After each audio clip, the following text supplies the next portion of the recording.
काय रे भाई मजा येते की नाही आपल्या जलपरी मध्ये? कसली मेली जलपरी मी आला अरे आमच्या गावात येऊन बसतो लाल परीत बसवतो.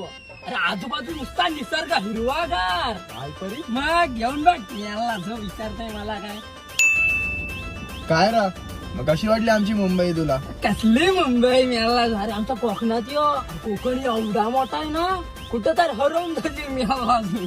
अरे असेल तुमचा कोकण मोठा पण भाई आमच्या आगरी लोकांचा दिल एवढा मोठा आहे ना भाई का प्रेम कटाकटा आहे ना ते शोधून तू हरवून जाशील. जाम भूक लागली आहे रा. भूक लागले हा अरे थांब माझ्या मम्मी नाही ना मस्त पिठला आणि भाकरी दिला ना डब्यातनं. हा काय अरे माझ्या आईने पण दिलंय बघ भाई. काय दिलं ना माझ्या आईने जवला भाकरी दिली आहे.